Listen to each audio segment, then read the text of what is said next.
Ladies and gentlemen, it's that time again. It's time for the J. Craig Podcast. Playing on headphones near you.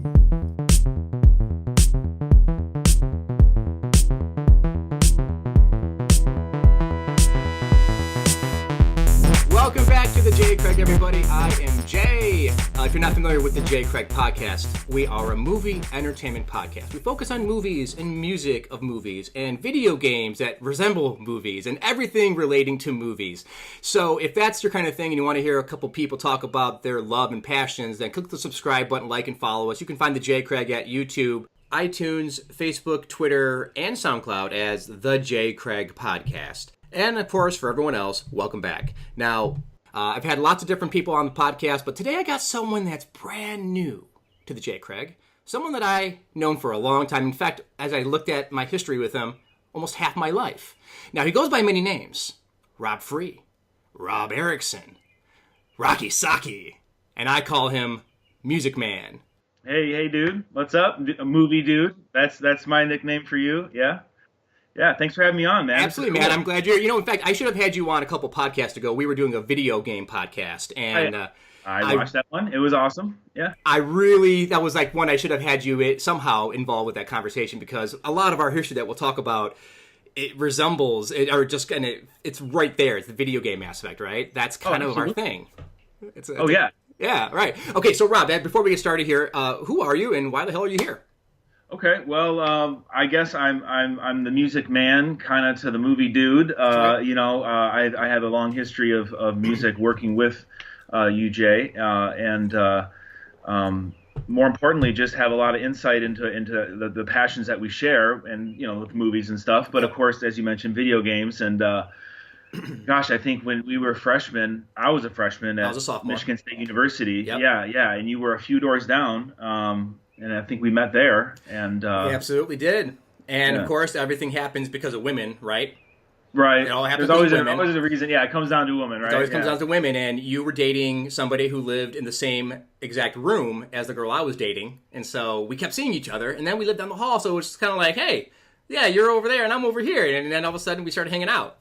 Yeah. Probably Friday night, you know what I mean? Like you come down and, hey, man, what's going on? And right. I think you broke the ice. I think you came over to my room first, actually. So. Oh, is that right? Oh, yeah, I don't remember. I can't remember man, that I was far. 19, I think, maybe. Exactly. Yeah, half my life. Gosh, yeah. I know, man. It's crazy. So tell the audience a little bit about yourself. Okay, sure. Well, my background, obviously I went to Michigan State, but actually I studied science. I got a Bachelor of Science, and I'm really interested in that aspect, technical aspect, and that's kind of the day job I've been pursuing, since I graduated. Right. But in my free time, and why am I here? Well, it's because of music, and it's because of my passion and the creative process that we've done together in some of your films, but also I've been kind of doing my own thing, and I played in a few bands, and I could talk about that.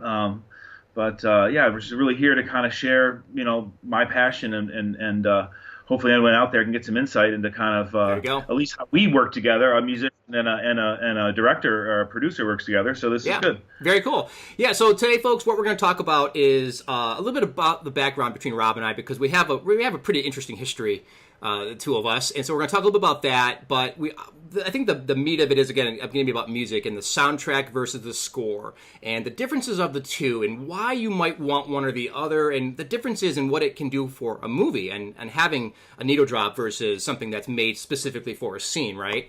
So that's going to be segment 2. But then finally, I think that what you really want to talk about, which I think is going to be a lot of fun, is the creative process of doing that very same thing. So we have a couple different things to talk about, but it's all going to be revolving around the music of movies because, like I said, we have Music Man here today. So let's get at it, right?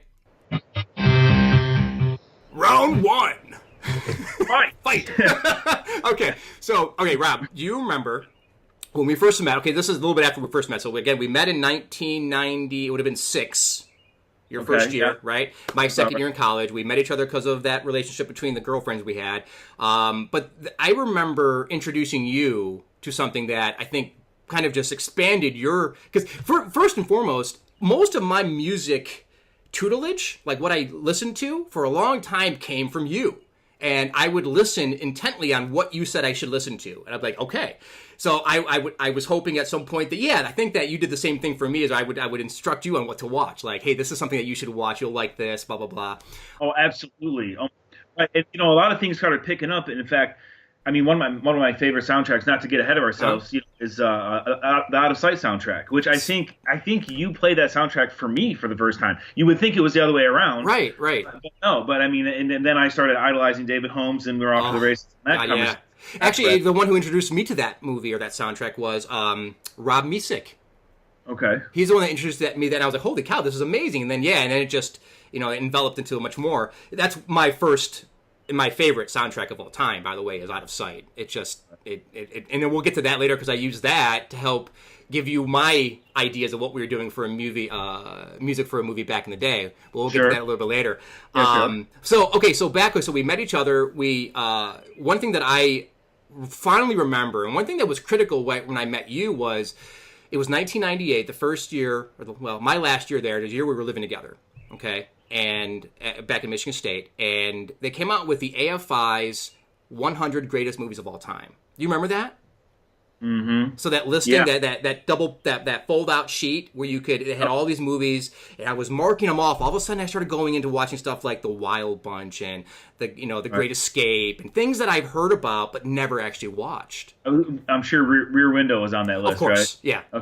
Okay. Yeah. Well, no, it was American movies, American Film Institute. So I'm not sure if any Hitchcock was on there, because I don't think any like Akira Kurosawa. I don't think any. I think it was all American movies. So I don't know if Rear Window was on there, but the point was is it opened my eyes to like what really was out there and where these movies came from, because you can watch it in a vacuum and not know anything about it and still like a movie. But once you start seeing the connective tissue between where movies have come from, whether it's an actor or director or a style or a reference, you start seeing all these things that build up to like Star Wars and where it came from, and The Good, the Bad, and the Ugly and where that kind of came from. But that listing was critical because that's when I started thinking about making movies. Right, and I remember that transition. I mean, I talk about my background in science, but I mean, Jay, you were my buddy, and I was always doing the biochemistry thing, and you were doing criminal justice, I think, and we were talking about Jay's going to be the what was it, the private security manager for the San Francisco 49ers, because my man idolized Jay Rice so much. Yeah, I think he probably even had one of those cardboard standing things. No, I'm kidding. I had a Harrison Ford, Han Solo, but never a Jerry Rice. But you're right, man. I was addicted to that shit. But yes, we were studying that, and that transition definitely happened right around that. I mean, we were roommates. This was off campus now, right? When we were had an apartment. Yep. Yeah, and that's what I'm saying. That's like 20 years ago to the year. Exactly. And that and this fall is they're actually going to remake Resident Evil 2. Ooh. They just announced that at E3. I think it's coming out like just early 2019, but it's a 20th year revisit, and I know we jammed on that game. Man, right? Because that last year, and then if we go back just a little bit, like I think when we first met each other, Earthworm Jim, you were playing on a Sega, right? Yeah, and there's right that, and the other one, Flashback, was it? Yes, Flashback. Is that what it's called? Yes, it had like a Deckard Cain kind of Blade Runner character kind of rip-off thing. Yeah. And then they came out with the PS1 sequel, and it was like it was something similar, but it was more 3D, more three-dimensional, as opposed to being a scrolling kind of game, 2D. Scroll. Yeah. So then we came when we lived together. The PlayStation was out, and we started gaming, and that's where I think the gaming part of our relationship is where it got crazy. Oh yeah, and every time we were playing that PS1, there was a record on that turntable, and you'd come and put Yoda on it, and Yoda would spin around. I mean, even my friends like Ben and stuff, I talked to them, they mentioned how far out that pad was. Passing the controller around, like 6 dudes doing fighting game. I mean, we were all just freaking 19, 20 years old. I think someone was old enough to buy beer. I was 21. It was my last year, so I was 21, 22. So absolutely. So we were getting trashed. Yeah, no, that summer I did turn 21 because I was 98. So but anyway. Yeah. So a lot of fun back then, man. But then we the music part of it was huge, but the video game part was even bigger. And then Big Doden on Campus was the talk of the town for you and I for quite a while there. We were trying to make a movie, or at least think about starting writing a movie or whatever, right?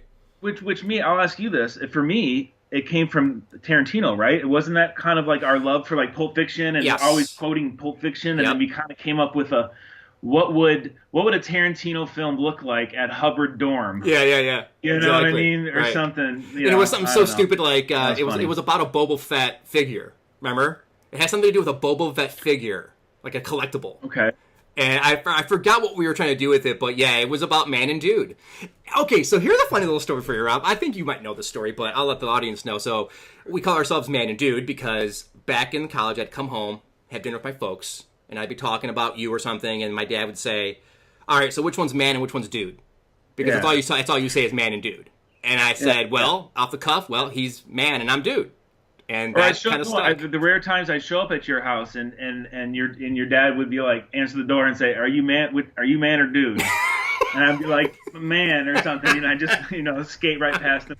Exactly. So the history was crazy, man. We had a lot of fun. But the movie thing was great. We never got around to doing a movie because we didn't know what the hell we were doing, right? We didn't even know how to write a movie. But I think we were definitely talking like angles. I mean, of course we didn't have, not every person's walking around with a camera in their pocket like they are nowadays, not like right? Today, no. We just, it was like, I think we have a camcorder. We could duct tape it to a rolling chair and swivel it around. I mean, it was that kind of, amateur attempt if we were even going to do it, which we never did it. No, we didn't do anything with it. We were talking. We were talking and having fun with it. Yeah. That's all. Yeah. But we did have my dad's camcorder at one point. Yeah. And remember we were walking around doing stuff with that and having some silliness with that camera. But at any rate, so the AFI came out the same year. We started diving into stuff. And then when I got out of college, we still started communicating. But then it was about a year or two after when I went to film school. And that's where our relationship kind of went in a totally different, I wouldn't say different direction, but accelerated into a different direction, right? Because all of a sudden I said, I need to make a movie and I need some music and I know just who to go to. Right. Yep. And so I remember that phone call, man. I think I was in a restaurant. I was at my first job out of college at NSF. So it must have been 2000. So because I needed an extra year to finish college. I was a year behind you. Right. And then we needed another year to kind of figure shit out, get our shit together. Right. And so there was at least a 2-year gap. And then you called me out of the blue. Yep. Yeah. And then I said, I'm making a movie and a short film and I need music, man.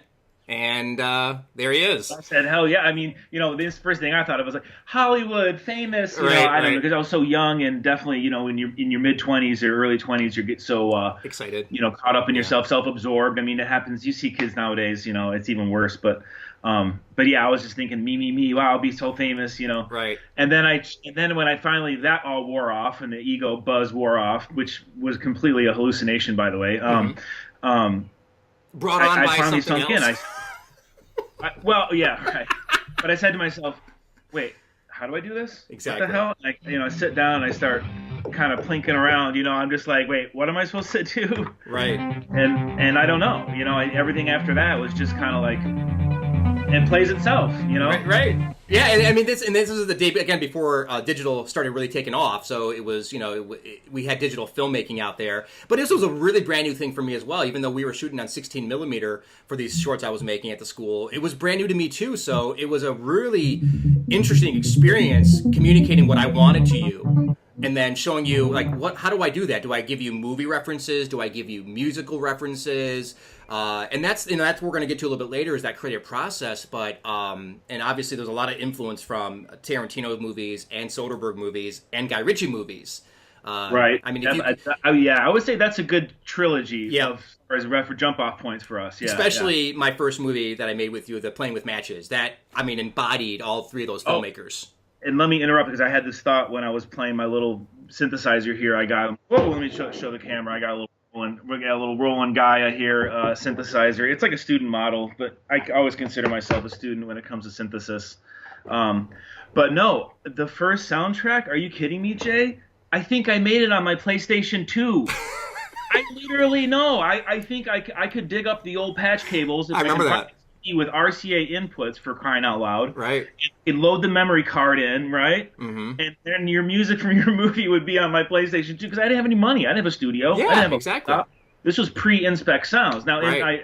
I didn't reveal to the audience yet, but Please do. It's not a huge deal, but I was a small business owner, and I did some DJing on the side and some production and some commercial music for a little while in Chicago under the name Inspect Sounds was my small business with the IRS at least. And I was able to write off some equipment later on and, my net worth isn't, astronomical, but I still have a lot of that gear, and I don't know if we can do a tour later. Maybe we want to do a little. Sure. Why don't we tour my studio later? Yeah, when we do the creative process. So maybe patch that in later. But if you guys want, but so anyway, where was I going with this? Yeah, the PlayStation 2. Before I forget, I mean that's how back in the day, at least it was for my career, and from where you've been doing. Right. And I remember that because when you showed me that you were doing stuff on the PlayStation 2, I was like, what the hell? Yeah, I know. Is this how it's supposed to go? Is this how it's supposed to work? It's like, is this guy serious? Right, yeah. Controller, like I'm like, all right, guys, here we go, and it's like I think it was a top down, it was a roll kind of like they call them DAWs now, digital audio workstation. It, the line moves, and then if there's a note there, and then it plays the note, and it's like a piano roll or whatever they call it in music. But the dang thing had samples, and I arranged them, and it was in a tempo. It was for your pump up scene. He's like doing the push. Boom. There's a few music. Other music was done with the help of my friend Chris Hines. Now, that's what I was going to say, yeah. He has always been definitely a bed in the foundation. I mean, he was a jump-off point for me as far as audio engineering goes. Right. How do I route this? Which cable goes where? I mean, that technical stuff is really hard, and the guy's the master of it. So he helped me with the latter half of that soundtrack. Yeah, I remember going to his house for that.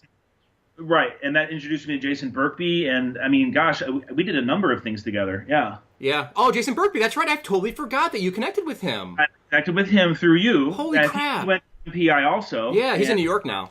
I had a lot of fun doing his. I think, was there a PlayStation? There might have been one PlayStation song on his too. I don't know, but I think by that time I kind of had my shit together, and I was using Logic Audio at Chris Hines's. I don't think I had my version of Logic because I didn't really get a Macintosh and use Logic Audio until I was in Chicago, and that was like 03, 04. Right, okay. And Matches was totally done by then, and so was, for sure. Brato's Lotto. Yeah, which was, I've got to go back now and find my DVD of Brato's Lotto and listen to it, because I totally forgot you did music for that. Because I was the director of photography on that movie for Jason. That was freaking fun. Yeah, you guys filmed it in Ann Arbor in that alley. My brother loves that. He takes his kids there and takes pictures of them and makes them look all urban and nice. And tough, Yeah, I remember. I stayed at your place that night before we shot that morning in the studio, and I remember we were gaming in the morning, and I was like, I'll just go late. So I went late to the shoot because we were too busy having fun. Was it NBA Street? Because we used to love that street basketball one with the trip jumps and stuff. Yeah, I remember the point where when we fast forward and we lived together again later on, that you were so good at that game, it pissed me off. Like, I couldn't play again, so I was like, fuck this shit, man. I'm seriously, I just want, if I could have footage of just the Tekken tournaments I talked about earlier, back at Michigan State. Yeah. I mean, with Jeff Lewis and Ben and who knows who else, and there's always Herbie Hancock or something funky fresh. Terrace Kasi, remember Terrace Kasi? Yeah, Star Wars fighting. Hey. We had a different grip, remember? We had our own style of fighting grip, the Terrace Kasi grip. Hey, we'd be looking like Herbie Hancock on tour, with our guitar, like. Like, what the hell are these guys on? We're like, amazing. Some, no. Exactly. So with that being said, did you see Solo? Oh, not yet. Okay. No, I'm gonna see it, but not yet. There is a Terrace Kasi reference. Get out. Yeah. Oh, because that's in the lore, right? It's in the lore. There's a Terrace Kasi reference. They don't talk about the video game, do they? No, not at all. It's just it's a reference to the name, to the fighting style, because Terrace Kasi is a fighting style. Mara Jade? No. You have to see it. Okay. No, but Arden Lynn. I'll have to see it. Man, I want to play. Next time we see each other, we're going to fire it up. We're going to do our game club. Hey, do we have to mention game club? We do right now. You did. Right now, do it. Let's talk about game club. We got. Let's give 2 minutes to game club. Game club? Yeah. All right. Let me do a swirling intro. Game club. Game club. Fight. All right. Okay, so after we lived together, Michigan State, graduated, film school, all that, Rob and I developed something called Game Club. And we would go to each other's house, whether it was in Ypsi or whether it was in Troy or Madison Heights, wherever I was living at that time, and we would have like a weekend event of gaming. And I'm talking geeking out to the next level.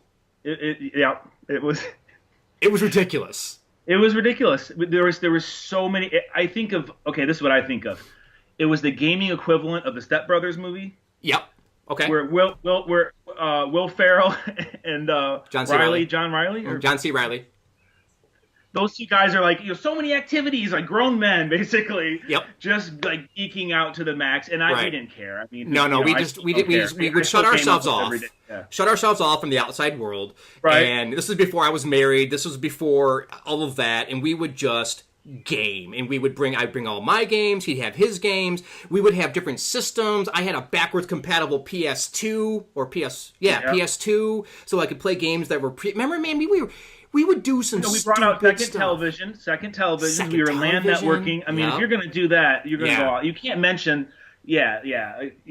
We had two systems, two TVs. I think I had a steering wheel. We were playing Gran Turismo, racing after each other. So the point where when you came to my house one time when I was living with my folks that one summer, you came over. We brought up an extra recliner from the basement. Put both recliners next to each other. Put your TV next to my other TV, and then we moved the couches into like a bed formation for you. Oh, but then we had the two recliner. Is that like from an episode of Friends? Seriously, like right? The two recliner. But then we got to the point where we developed like, what are we gonna play? So we developed the spinning. You developed the spinning disc, right? The ping, and it would land on a game. It is fun. Yeah. It's like, what are we gonna do next? Boom. We're like, okay, let's go bust a million on Tricky because we couldn't. All right, let's go bust a million. So to the point where we would play a game and we would like try to break the game, right? We would try to tweak the game to a point where remember Cool Borders, the snowboarding game. Yeah. The Gray Alien. Alien. Yeah, we'll talk him later. Yeah, the snowboarding alien. Right. Right. I mean that was some of my, besides the movie making part of it with you, some of my fondest memories are Game Club, man. I mean, because it was just so much entertainment throughout that little weekend or day or 24-hour period. Awesome. And hey, that spun into Film Club. Ha! It did. That's right. You brought it up. You were like, if we're gonna do this, let's do a little bit of Film Club. And no, seriously, in our backgrounds, like I could go get my DVD collection. I could go randomly grab 5 DVDs, and at least one of those will be because you told me to get that movie or something. Yeah. I think I still have your Once Upon a Time in the West. Ah, nice. If you're wondering where that is, I just unpacked it when I moved in my house a year or two ago. Okay. And I was I've got another version of it. Wants it back. Fantastic movie. And you know what? A scene in that movie. And you can insert it later in the video if you want, where he's playing his harmonica. Uh-huh. Bronson's playing his harmonica at the bar. I think it's when the character first gets introed. You're like, who the hell is this guy? And right. He's like, he does this haunting sample, which was sampled later on in the 90s by a band called The Orb. They're one of the, they even sampled, God, You Would Like This album.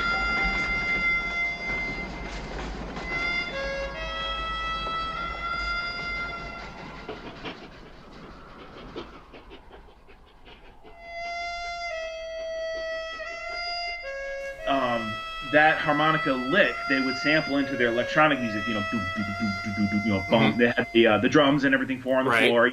Total, I guess you'd call it techno or whatever. Right. I mean, it really is 90s kind of electronic techno, but that sound effect in that movie, and I didn't know it until I watched the movie that you lent me, and I was like, no shit, that's where that sound came from. Right. See, it's all around you. You know what I mean? It is. Once you listen to it, you're like, oh my gosh, and there's so much audio coming, needle drops and stuff. And I don't know if we want to segue into that now. But, I think it's a good time. That's where not only is the music in the movie, but the movie's in the music.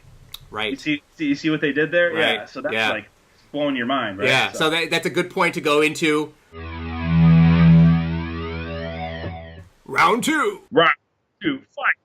So, so music in movies. So you brought up a really good point about Once Upon a Time in the West when it comes to like those that music, how important it is, and how it's obviously because it's been used so often and used in other places. But for me, the music in that movie is what made me stand up in my seat, because when Henry Fonda comes on the screen for the first time, in that horrible murder sequence, like train station. No, after that, when he meets the family and he shoots the whole family. The train station's the first sequence. Yeah. It's a little bit later, but when we first meet Henry Fonda, I remember lying down watching this movie, and I sat up in my seat.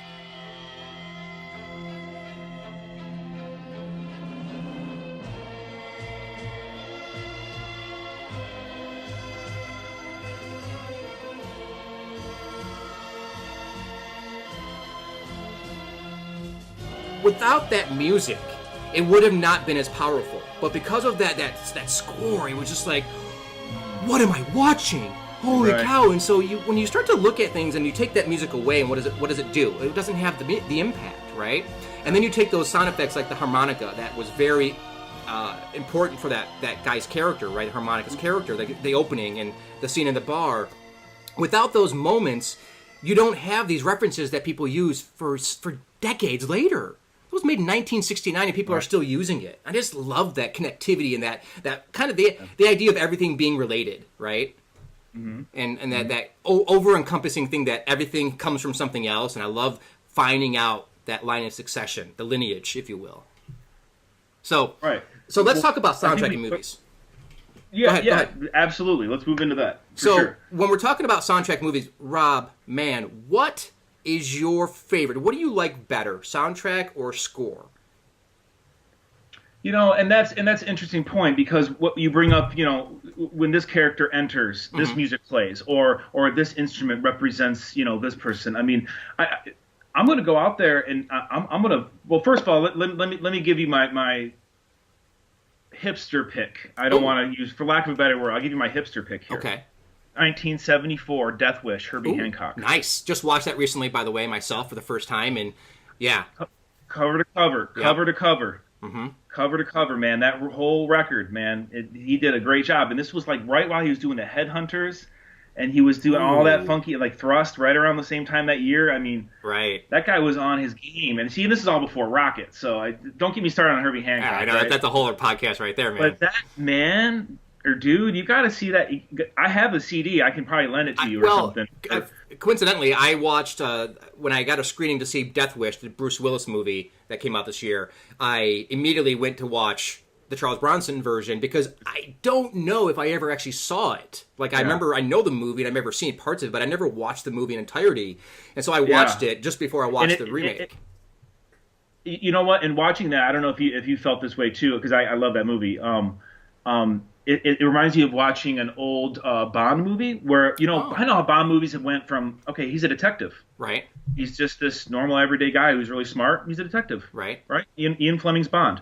Now he's went into like superhero. He can jump a car over a train and then jump out and do a headshot on these two bad guys at the same time, slow motion, right? Right? So that's Bond now. But the evolution is same evolution has happened. That's interesting. In film. Yeah. So when I watch the old Death Wish and listen to the old Death Wish, it's not some action movie. No. It's really eerie. It's really kind of creepy and eerie. It's not. Yeah. It's not. It's like Death Wish. You're thinking, machine guns and, like I said, John Wick or something, right? Mm-hmm. It's not. That's not what it is. No, it's not. And music has evolved into a little bit of that now too. And I don't want to criticize it, because I love some of it too. But music's now getting bigger and bigger and trying to become more produced at certain moments. And that seems to be what people want to go out and pay money to go see these movies. They're going to expect to have this huge score. Right. They're going to expect to have this AC/DC needle drop. This huge epic, Right. I recognize that. You know what I mean? You want to get the big portions. You want to sit down and have your big old hungry man's dinner. You know what I mean? That's what they're force feeding you now. Right. So it's hard to kind of go back and listen to a score for like Herbie Hancock's 1974, where, I mean, it's just, there's so much dead air and silence. Yep. And that's great, because he's probably, while he's scoring the film, he's watching the thing on the screen and you're like, okay. He's not using a synthesizer, but hitting his little piano and kind of, telling the strings to come in and out. So, things have changed a little bit, and even the approach. I can't tell you what the uber professionals do nowadays in the studio, if they even have orchestras or if they're entirely sampled. I don't know. I mean, maybe it's a combination of both. I'm getting off topic a little bit, but I do want to say I think it's a little bit of both. I like the needle drop and the soundtrack aspect, because both can be good if they represent the character or they're used how they're supposed to be used. That's it. I think that's the critical point there. I have several on both sides that I adore when it comes to soundtrack or verse score. But you know what? Let's stop right there for a second and let's define what each is, because a lot of times you say soundtrack and you can think of two different things. A soundtrack can mean the entire sound of a movie, from the dialogue to the Foley audio through the sound. All those elements are considered the soundtrack. And then there's a soundtrack when you think about it, like the CD that you're buying at the store. The soundtrack can be like a Pulp Fiction soundtrack, where it's all the songs that are bought or licensed for that movie to be in the scenes. And sometimes they're not even in the movie. You've bought a soundtrack before, you're like, well, that song wasn't in the movie. What the hell is that all about, right? Yeah. So a soundtrack is, again, it could be everything. Yeah, and to make matters more confusing, after you buy the soundtrack, you look on it and it says music from the motion picture. Right. You're like, okay, so that's even a new aspect. Is this the music? But it'll have dialogue from the film in it, and it'll have score. So yeah, it's such an all-inclusive thing. So yeah, let's define that a little bit. Yeah. So soundtrack. When I think of soundtrack, what I'm referring to here is the music that is licensed or bought for that movie, right? So like Reservoir Dogs, Pulp Fiction, or Guardians of the Galaxy, right? A particular sound, different music that's a time, right? So that would be a soundtrack. Again, it can cover everything, but it's usually non-original music. That's not made for the movie. Right. That's right. So repurposed. That's a great definition. I call it. We call it needle drop or soundtrack. A needle drop, exactly right. Okay. So then, if you go into score, that's music that is made specifically for a movie. Right? So designed for a particular scene, and there's a lot of ways that they can make that music, whether it's making it before, and this is getting into the creation part and the creative part, but, it can be made as someone editing the music to a movie that's laid out in front of them, or they can be making the music beforehand, knowing that what it's about, or they could be doing a couple different ways, and we'll go into that a little bit more in depth here shortly, but the score for me it could be something like Flash Gordon. It doesn't have to be all instrumental, because Flash Gordon's music was made by Queen. It was made for the movie. That's true, right? And that's a good example where that's kind of a one shot. Right. Call that. Exactly. A thing. It is its own thing. Yeah, yep. Absolutely. And Dune. Who did Dune? Queen also. I don't know. Did Queen do Dune? I'm gonna look that up real quick. That's because I think of the guitars. Bang, it comes in. It's almost like a rock song. I was even watching Altered Carbon on Netflix. Great series, by the way. But there's music in there that's like, it sounds like another movie's music, but it's like, so there's a lot of repurposing going on, and you can even emulate other tracks. Like, I've had people approach me and say, hey, I want it to sound like this song, but I can't pay the royalties on it. I did that for a few of my commercial endeavors in Chicago for a guy. He was doing sports highlights. Okay. And he's like, I really want this song for this it was a demo reel for the Chicago Cubs, some marketing thing for I remember that, yeah. For Wrigley Field. Mm-hmm. And he's like, I wanted to sound like this. And he played the song. It was down, da na na na na na na na na na na. It was like some crowd chant, popular thing they played. He said, but I can't get that. So I had to go and figure out the drum beat and then transpose it into a little bit of a different key, different pitch, and then try to alter it. Have we laughed about this before? Where his song goes, ay, ay, ay, wah, wah. See, mine's totally different. Mine goes, ay, ay, ay, ay, wah, wah. Instead of up, it goes down. See, mine's totally original. Right. So that's what you get. You did that in Playing with Matches. That's Brandon's sequence right there. Yeah. So we're emulating. We're imitating. We're emulating. I mean, so how deep is your pockets? That's why we bring up all these AAA blockbuster movies. Mm-hmm. And I brought too, like a Jerry Bruckheimer film. There's going to be an AC/DC needle drop. Right. You got to have Back in Black when the slow motion guy walks up and he's badass. You got to have Back in Black, dude. Yep. And nothing else will substitute. Even if that sample is going to cost them $100,000, they're going to still clear that sample. Right. Exactly. And that's the thing is sometimes you can have a soundtrack that's just all music that's bought, or you can have the score, which is all created for the movie itself. Then there's those combinations where it's a little bit of both, right? I mentioned, Flash Gordon. Another one would be that I just wrote down that I forgot now. I forgot what it was. Where to go? Drive. Okay, now Cliff Martinez, the previous drummer from Red Hot Chili Peppers. I'm not sure if you know about Cliff Martinez. I'd recommend looking into his music. He's one of my absolute favorites. So David Holmes, Cliff Martinez. Yeah, right. Okay. Oh wow, right Two there. very different types of music. When you're hearing David Holmes. Right? Yeah, right. You're like, oh, that's David Holmes' music, right? I just love that sound. I know. Yeah. But Cliff Martinez has been doing he does a lot of Steven Soderbergh movies, and he also does a lot lot of the Nicholas Refn movies, the guy who did Drive. He did Drive. He did Drive. Yeah, but it's a combination. There are music. It's music that is licensed for the movie that he didn't make, and then there's music that he actually produced for the movie. So the combination of both. Right? But you mentioned a critical thing there is when someone's walking on the stage, walking on the screen for the first time, and you got to have that proper type of music, right? And it really depends on what kind of movie you have, whether you want to have it to be an operatic, orchestrated score, or whether you want to have a needle Right. drop from because it depends. Like if it's a Michael Bay movie, it's going to be more needle drops. It's going to be more poppy stuff that you recognize to get you excited. If you're making a Spielberg movie, it's going to be primarily score. It's made for the movie, right? Because it's just kind of different. Right. See, that's funny when you say that. We're already kind of finishing each other's sentences because I think there is a status quo or an expected product coming from these names you say, or these directors you say, or these styles even. Right, styles, and that's exactly. another thing that might dictate, Jay. I mean, you don't even have to say Bruckheimer. How about you just say AAA action film? Right. Okay, that's going to be this. Yeah. Or a horror film. It's probably going to be this. Yeah, you know, exactly. You can probably fill in the gap. So there is kind of expected within your medium, right? I shouldn't say medium. What am I trying to say? Oh, genre? Yeah, I'm trying to say genre. Yeah. So within your medium, I guess, your delivery is the genre. So those kind of two, I think, they kind of walk together. You know what I mean? They're on this, not the same path, but the path is definitely going in the same direction. Yep. Those two things. You can't really have the horror path going this way, and you're sitting here dropping Superfly on it. You know what I mean? It's like that don't make any sense, dude. I mean, can you imagine that? Like, what's that recent horror movie? If there's something clowny in that, some kind of funky, fresh, Quiet Place, Quiet Place, yeah. You're like, what the hell is this doing? Right. Now, that's an interesting example of using music for a movie. A Quiet Place, there's like no music.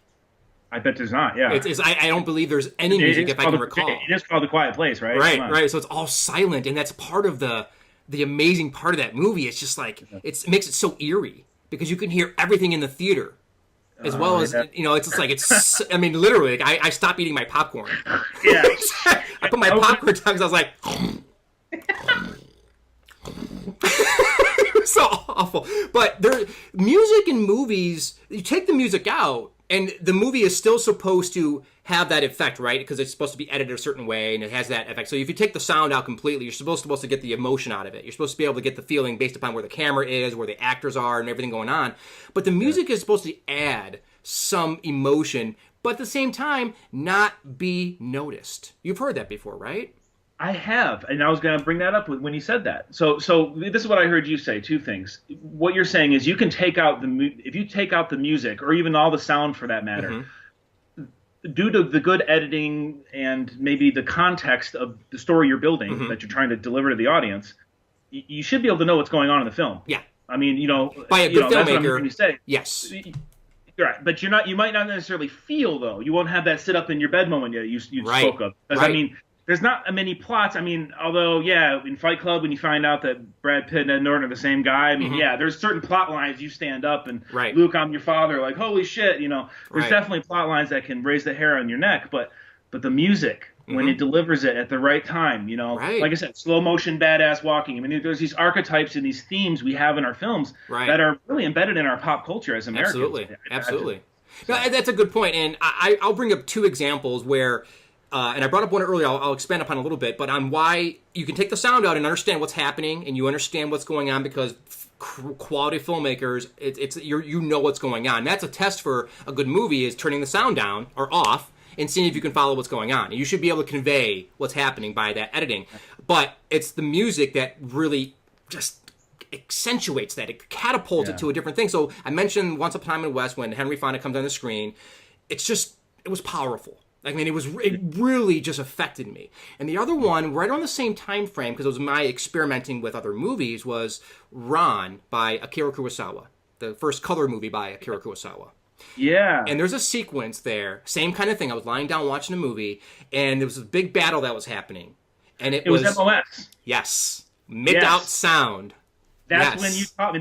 You used that movie to deliver that to me. You said this. You sat me down. Was like, here, I'll let you finish. Go ahead. Yeah. So there's a big battle sequence, and the sound is gone. So MOS for anybody out there who's not a filmmaker or understands film, it's mit-out sound, without sound. And the Germans used to say it mit-out sound. So MOS. So the sound's gone, but the music is. It's soft, but it's like it's almost like eerie in a way, and everything that's happening on screen is conveyed visually, but the music just gives this somber kind of tortured feel. And it was just like one of those moments where I sat up again, I was like, wow.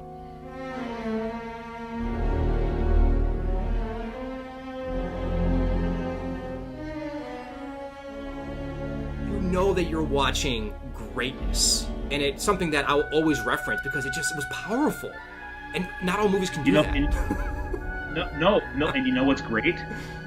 Video games are even doing that, Jay. Yes. I played through The Last of Us and the remastered version, and they do that in that. I wish I was schooled enough to say this scene, and Ellie and Joel, and there's an MOS moment, and a tear comes to my eye but no, they do. There is a moment in that game. I can't tell you where it is, but it's somewhere. I know. There's a few times I'm like, oh wow, it's such a powerful moment. Right. That with that eerie. Gosh, who did the music for that? I wish I. No, I'm drawing a blank. I'm thinking Neil Druckmann, but I think he's the director. He's the director on the project. Okay. So anyway, okay. But yeah, great music. But yeah, you're right. Watch out when that new game comes out. Watch that. We'll have to re-meet on here about it. I don't know. We should totally do that. Yeah, you're right. The Last of Us episode. When they get it right, when you get it right, and you have that delivery. I mean, even sound design at the right moment. Like when I reaches for the door, and you hear a right. Well, it's like a menacing like crescendo. You're like, what a menacing crescendo. Right. All these audio cues. I mean, sometimes you don't listen to them and you don't even notice them, and that's what you said. I want to bring up that point you said, that the best music in a movie is music you don't even notice. Right. I mean, have you watched what is it, Interstellar? It's like a 3-hour movie, and like by the end you're like, this fantastic movie where music was going on the whole time. I didn't even notice. Right. And then you watch it again, and because now, as you have to, it's one of the most confusing movies I've ever seen. So I watch it again, and maybe 6 times later, I finally know what's going on, so I don't pay attention to the plot. And the music in that movie is fantastic. Right. But I never realized it the first 4 watchings because I just wasn't paying attention to it. It was that good, and it fit in so perfectly. Right. I didn't notice it. And Yeah. I was like, it's a weird thing. It's a weird phenomenon. It is, and it can affect you. And now that movie, by the way, I'll never watch again because I don't want to cry that much again. Because I was tearing up in that movie so frequently, I was like, I can't do that again to myself. And it's a 3-hour ride. Yeah. I mean, I'm telling you, Right. That's a fantastic film. Yeah. Yeah, I feel that way about Blade Runner. That's the other one. Because sci-fi is my jam. I mean, Right. if you say, Rob, what's your favorite? Sci-fi. I love synthesizers. I love electronic music. I mean, I have my favorites. I love the funk. I love the old school. Oh yeah. So let's go back to soundtracks. Jay. Yeah. I'm going to ask you a question. What is your favorite soundtrack? Soundtrack. And follow up with what is also your favorite score? Okay. So put it on the CD when you're driving your car. And what do you listen to? My favorite soundtrack of all time, I already mentioned, was Out of Sight, so I don't want to double dip on that, okay, since I already mentioned Out of Sight with David Holmes and Steven Soderbergh. You know what? It's hard to say which one's my favorite. I'm going to give you just another 4 real quick. They are my top 5. How about that? Okay. Reservoir Dogs. Fantastic. I like more than Pulp Fiction. That's all. Really? Yeah. Okay. I like Reservoir Dogs more than I do Pulp Fiction as far as the soundtrack goes. Is it because of is it Jerry Wright? Who's the comedian? Stephen Wright. Stephen Wright. Well, he definitely adds that. Yeah. I mean, because if you feel like you're watching or you're listening to a radio station for an hour, right? Because I just love it's a great mix. I love that what he did there. Cape Super Sounds of the 70s. Right, exactly. Cape Super Sounds of the 70s. That's right. That's right. All right, good soundtrack. I really love the Garden State soundtrack. Very good soundtrack. Yes, it is. I went out and bought it afterwards, man. I don't do that very often. Yep. I bought it. Dude, In the Waiting Line is one of my favorite songs, dude. That's such a good song. And it's a great soundtrack. I think Coldplay's on there. Might be. I forget. Yeah. I don't know. It's been a while since I used to have it. I don't know where it is right now. I'm gonna have to look that up. No, not the Killers. The Shins. The Shins. Yeah, that's the big one on there. So then my last 2 I'll put on there are kind of like together because it's Guy Ritchie in the same time frame that I was loving the movies. You know what they're going to be: Lock, Stock, and Two Smoking Barrels and Snatch. Perfect. Love them. Perfect. Yeah, right. And they are a yin and a yang. Absolutely. I feel like Lock, Stock, excellent choice, and it differs from Snatch. And I want you to see if you agree or disagree. Okay. I feel like Lock, Stock is the very like an analog, a lot of rock, a lot of indie going on. There is a couple of electronic tunes. Okay. There really is a really cool the drum and bass one where they're partying. Yep. Yep. And that was a reference point to Playing with Matches. Exactly. Yep. And then Snatch is more, I feel, more electronic driven, a lot more techno, a lot more beats focused. Okay. Yep. It does have some more analogs, so that's what I feel like. I feel like they're definitely a yin and yang. They almost complement each other. Yeah, and that's why I had a hard time picking one over the other because they are very different yet similar in some ways because of the just what they do and how they affect the scenes, and they make the scenes so fun. And that's what I think with every one of those except for Out of Sight, it just adds a level of entertainment to those scenes, right? It gives you that up tip, you're like, oh, this is cool. It just kind of makes you feel like you're having a lively good time with the movie, right? It's just it makes them fun. Yeah. I love that. And that's another emotion we talk about. We talk about right. Tears. Now we're talking about fun. Exactly. I mean, if you can do that, this is the human condition. I mean, we're going back to Shakespeare. We're going back to ancient Greece. Right. I mean, we're talking about. Didn't we take a poetry class together? Yes. Why? I think it was the only way we could have the same class together in college, and we were forced. They were like, all right, poetry. Why not? No. It was a philosophy. It was philosophy. It was philosophy. Thank you. It was not poetry. Professor Hall. Professor Hall.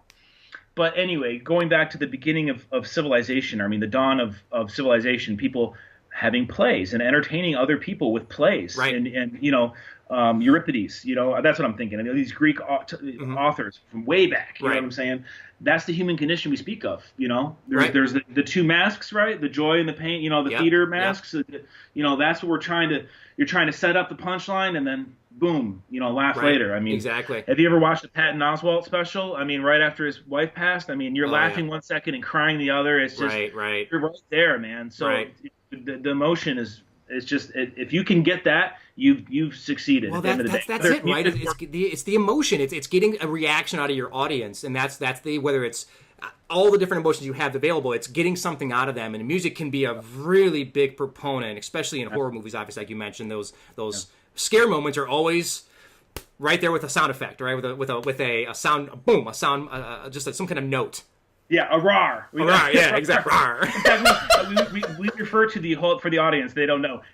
We refer to the entire Resident Evil franchise as rar.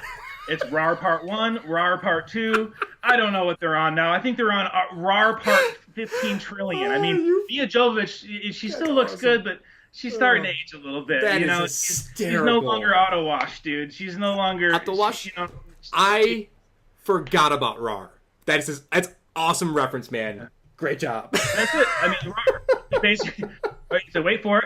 RAR. Exactly. Okay, so jump scare. I think it's called jump scare. I don't know, whatever. Jump scare. Exactly. It's all about just getting that reaction out of you. And sometimes movies do it so frequently it gets tiring. Like one example is Robert Zemeckis' horror movie, I guess kind of horror, What Lies Beneath. And it felt like every couple moments they were trying to. Yeah, I know. So annoying. Event Horizon did that. I just can't watch it. It's exhausting. Yeah, exactly. I'm like fucking tired. At the end of the show, I'm just like, really, guys, one more jump, and I'm out. Two more too many rars. Okay, so I give you some of my. Give me a couple good soundtracks. Okay, I'll go soundtracks because we got to go score after this. Yep. All right. So soundtracks, I've already said one, and I've already said the other Death one. Wish, right. Out of Sight and Death Wish. Okay. Both those I love. Now, was Death Wish a soundtrack or a score? Didn't Herbie make it to the movie? Or were those predetermined tracks? It's a score. You're right. It's a score. Because I was going to say Blade Runner next, and then as soon as I thought that, I said, wait, this is a score. Yeah. So Blade Runner by Vangelis. Okay, let's take those, and we'll put those to the side for now. Go to the next topic, yeah. All right, so soundtracks.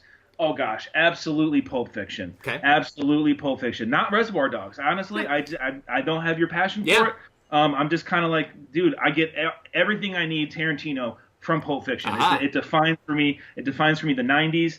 It defines for me all the movie quotes in it. Rat may taste like pumpkin pie. I mean, it's just, these are embedded into my DNA at this point. It's awesome. Pulp Fiction. Okay. Out of Sight. Yep. We already said that. So definitely Snatch. Got it. Definitely Snatch. Right. I prefer Snatch. There's more content on it. It's a longer soundtrack. It is. I do like Lock, Stock, and I think I might eke that on there by default. Okay. But the other one I really like. I'm about to go to my CD. Hold on a second. Uh-oh. He's gonna go grab it. Oh, I got him right here. That's it. Ocean's 11. Oh, good pull. Ocean's 11. Good pull. I like it. Yeah. Yep. That's one. That could have been on my list too. In fact, it was until I decided to put two of the Guy Ritchie movies on there. Ocean's 11 is a good one, man. That's a good soundtrack.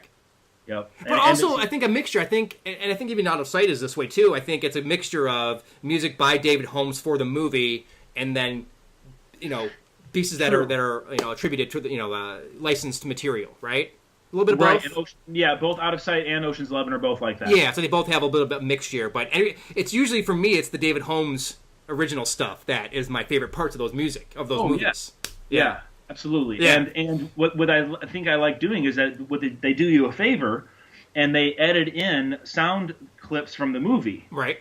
To also remind you, like, oh, there's a 100-pound Chinese man on the other side of this wall. Right. And you're, like, remembering that scene, and you're kind of the irony and the ridiculously they're in, and then that song starts, and you're already kind of primed to receive that. You know what I mean? Right. It's not just music. You're almost revisiting it in your mind, and the emotions that you had in those movies, and that's right. I mean, there's nothing better than that, man. It's just being able to. That's why I like the Pulp Fiction soundtrack. And that's why, absolutely, that's exactly why I like Pulp Fiction. Because I listen to that, and if I can hear, Sam Jackson's voice, anytime I want, I'll put that in, right there. Yeah, because I mean... All right, so scores. Scores. Are we going to move on to scores? Let's go on to scores. What's your favorite scores? Okay, I'll start with you this time.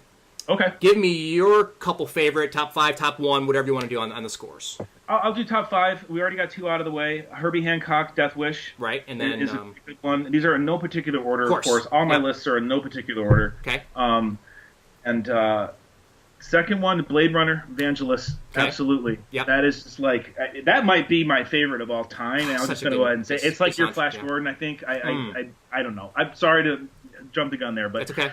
So those two, I really like I said, Interstellar. I really love the Interstellar. Choice. Okay. I love that. I love the first Lord of the Rings. Oh. Peter Jackson's Lord of the Rings. The first score, Howard Shore. Oh my gosh, dude. Yeah. Any of those, honestly, any of the first trilogy are amazing scores. Right. I mean, the Ship of the Ring for some reason, because that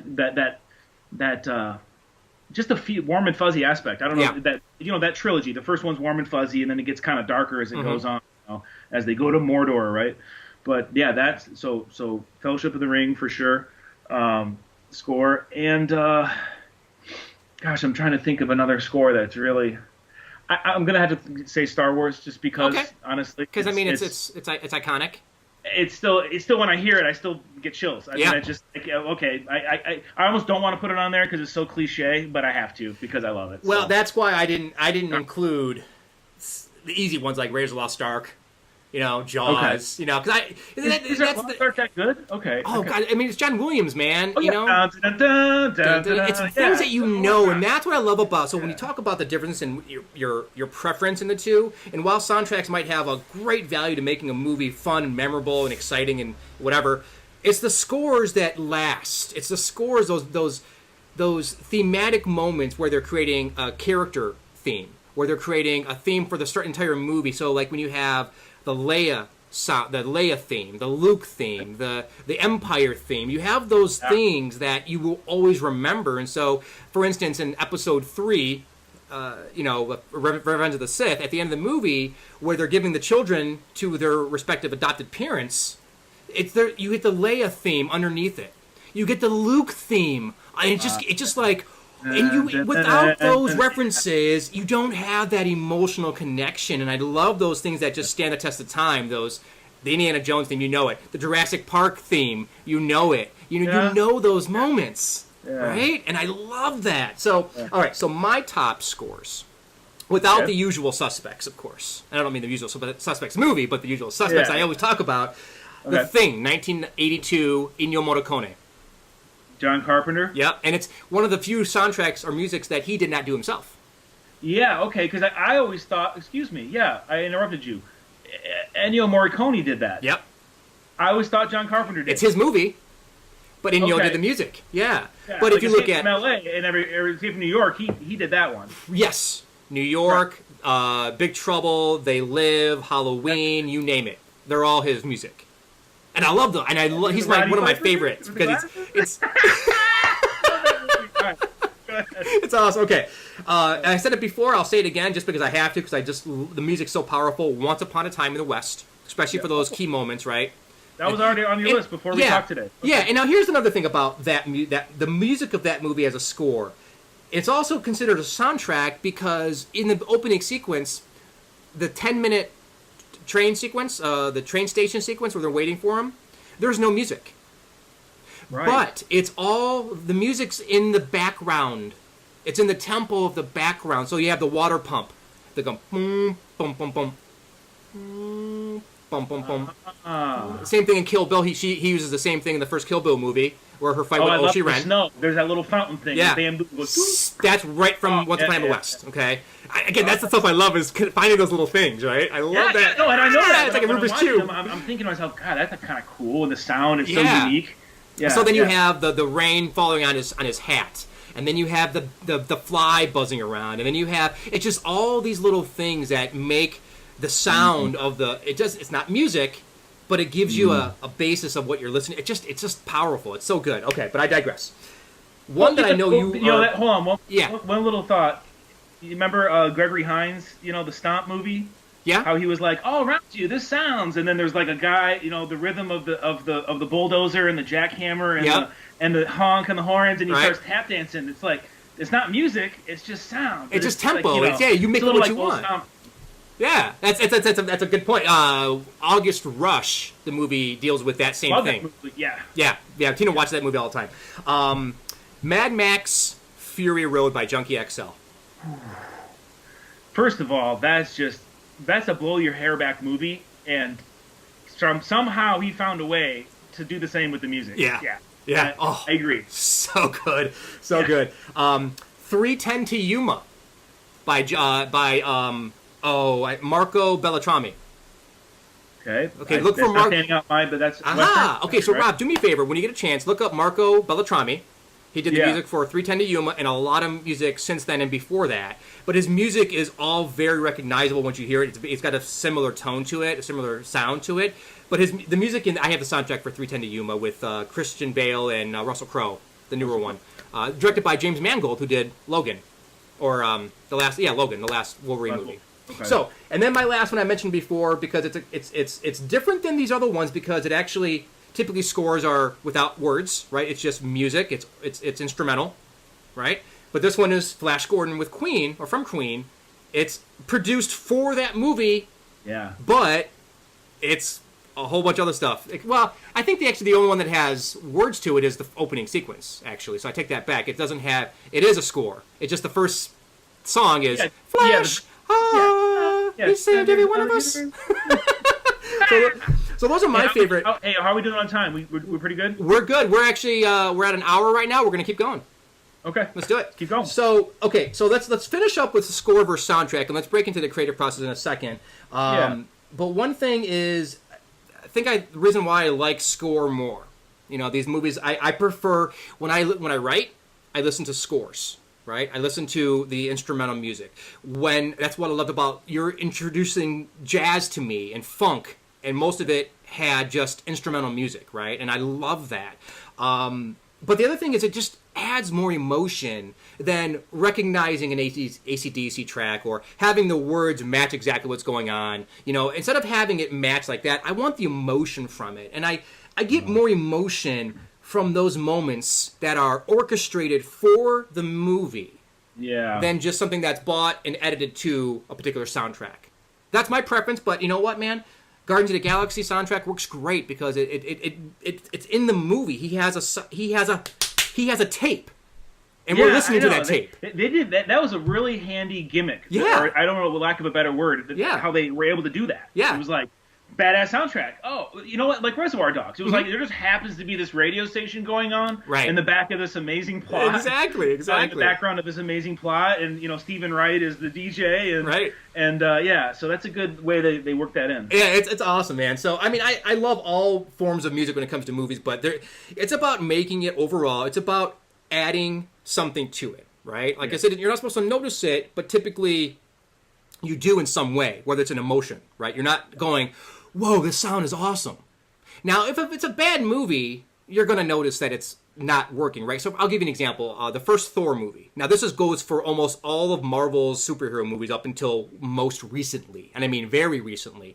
But all of Marvel's music for their movies have been completely devoid of impact. And Thor opens up its movie when they come into Asgard, and it's this big moment. And the music's like, ha, ha, ha. It's like, what the fuck is this? It just doesn't have an impact. And as I started researching that, they didn't want to put any money behind the music, and they didn't want the music to actually affect their movie at all. They didn't want people to think about music, and I'm like, that defeats the purpose. That's just the dumb, right? If they were knowledgeable, it would go back to the point we discussed a half an hour ago, which is the good shit you don't notice anyway, dude. So right? Yeah, spend money and get the good shit. So let me give you another example in the Marvel universe. Captain America, Winter Soldier, the second movie. Okay. When he goes into when Steve Rogers goes into that little memorial about Captain America and his Howlers, the commando team he was with, originally there was a score, okay, that was behind him going through all this. That would have been very impactful, very emotional. But instead, they took the music and went, woo, that was at 10, we're going to go down to 1. We're going to take that down to 1, and then we're going to add voiceover to tell people what they are looking at. We've seen the movie. Watch the movie. Okay, watch that sequence, and you're going to hear a voiceover from somebody that's, like a recorded message that's telling you what you're watching as you're walking around there, like Steve Rogers and this. Yeah. If you take that like an off, audio tape. Yeah. Yes, take that away. We don't need an education on it. This is about Steve Rogers being emotionally attached to these memories. We don't need to hear it, the people talking about it, but that music, you raise that up, bring that dialogue down, and the music would have had such more an impactful feel in a moment to it, but it was devoid of emotion because, again, they went the opposite way. So what I'm hearing you say is you prefer a really good score. I prefer a really good score. Overall. Okay. Those are my favorites. Now, by far. For me, I prefer a really good soundtrack and needle drop. Yeah. And here's why. Because I think I can't tell you why you chose your preference, but I have a feeling it's because you were very focused on movies, on the finished product, on that delivery, and I do agree with what you say, and I almost like sound or scores better too, but when you can get the needle drop right, and here's what the first thing that comes to my mind. Probably the first time I was like, holy shit, needle drops are amazing. Run Lola Run. Oh, nice pull. Okay. Run Lola Run. First time I think I ever really thoroughly enjoyed a German movie. First of all, you get through almost the whole movie, and this was maybe the 5th time she's went through her sequence. No spoilers here. Or actually, it's been around for 20 years, so. Yeah, tons of spoilers here. She lives the same day over and over again. So, what needle drop do they pick? Towards the end of the movie, she's finally got it, but then loses one last time, I think. And it's either her or Mani, who's the boyfriend of Lola, who's trying to rob this store, and she's trying to stop him because she needs the money. She needs the money. It's a great film. Right. But she throws up this money bag, slow motion, and then what drops is "What a Difference a Day Makes" by Dina Washington or some jazz singer, and it's just and that's how the song starts. It's just that soul voice just goes, "What a difference a day makes," and then all this money flies everywhere, and it's all slow mo. It's just like, this is the perfect song that you think was made for this film. It fits so perfectly. And there really isn't a needle drop, I don't think, well, at least that I can recognize before that point in the film. So when it does drop, you're like, whoa, I mean, it really buries the lead and when it delivers it to you. So that's a great example. It is a good example. You really do. Yeah, maybe that needle drop was actually perfect for that, Right. Yeah, I'm surprised we haven't brought up Shaft or Superfly yet, because those are other two scores, really, that you listen to the Superfly soundtrack and you're like, I call it a soundtrack. It's all music. It's all songs, but they were made for the film. So it's hard to pick one, but honestly, I think a good needle drop, it gets you in the mood. There's ways. I mean, almost what's it with The Watchmen, where Zack, he edited the film almost too much to the rock songs, like to the Jimi Hendrix.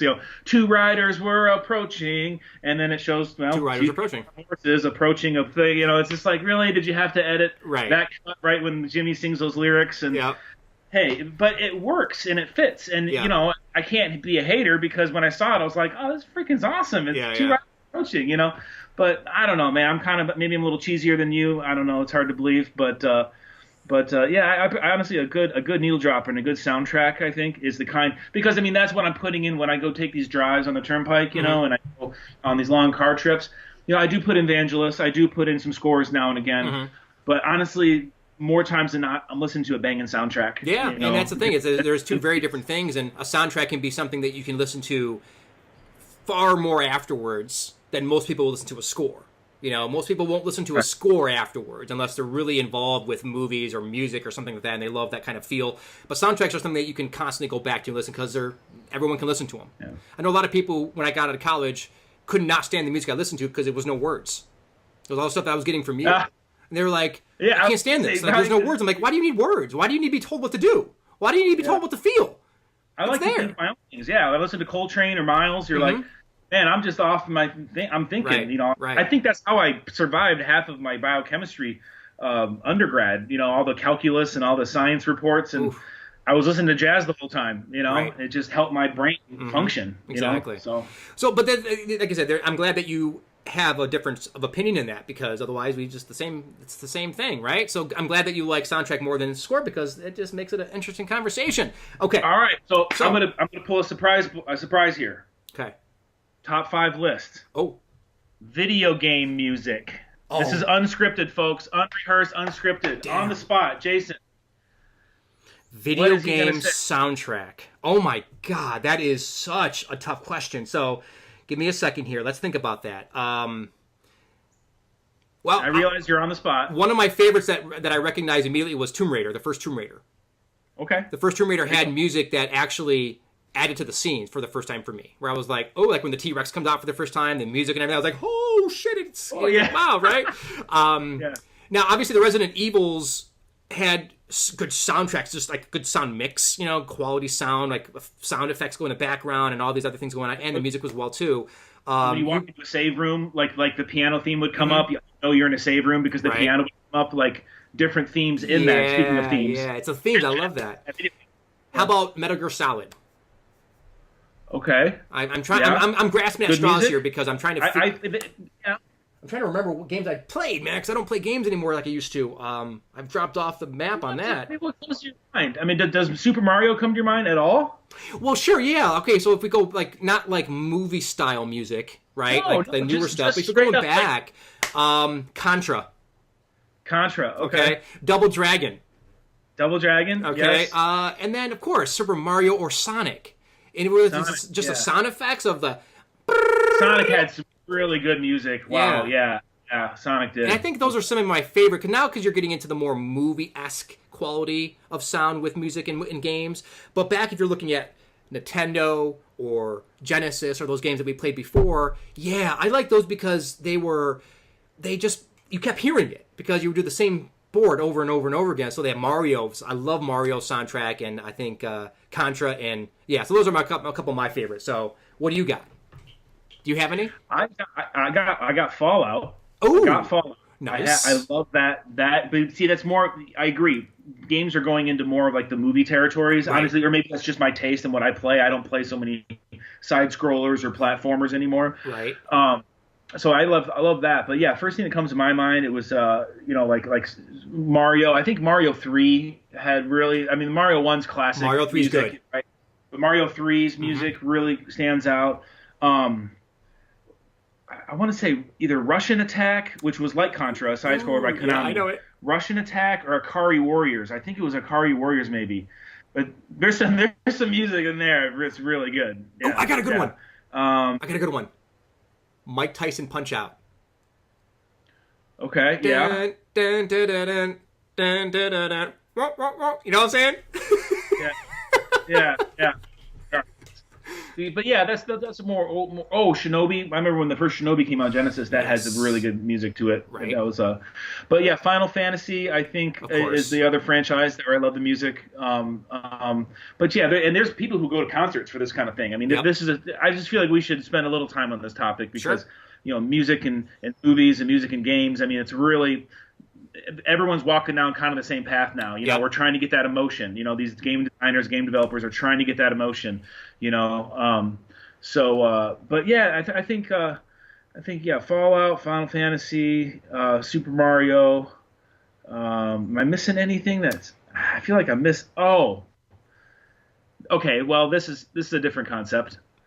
Grand Theft Auto. Oh, When it first came on the scene, mm-hmm. there was the mock radio stations. Yep. And it was genius. Yep. Genius. Genius. So that's something I almost want to. Yeah, and it's like the mixtape thing, Regards the Galaxy. It's a little gimmick. They found a way to interject original music. It really, they did. I mean, it wasn't until later that they, like, especially Vice City. Right. That was needle drops. Yep. I mean, I was in heaven because it was just all 80s funk and 80s stuff. So I mean, like San Andreas for me with all the gangster rap, you know. Yeah, right. So that's another good franchise, I think, that did a very good job of integrating the music. And I don't even know what the question was or the top 5 list, but I think best video game music. But I think that's a great one, man, because it did have a gimmick, and you could flip through a channel and you could find your own music for the style of game that you were playing at that moment. Right. If you were just taking a drive, you put on some nice country jazz or something, nice and melodic. And then if you were in like a tense situation, let's crank the level up here. Let's put on something intense. Or you hijack one of those like mini bikes, right? Then you throw on the rock and roll station. Yeah, and Kiss comes on. It's like exactly. It just adds more to it instead of just being something that they're telling you what to listen to. I love that they included the fact that you could be in charge of what you're listening to in a way. That was sweet. And guess what you can do in Fallout 4? Put your own music in.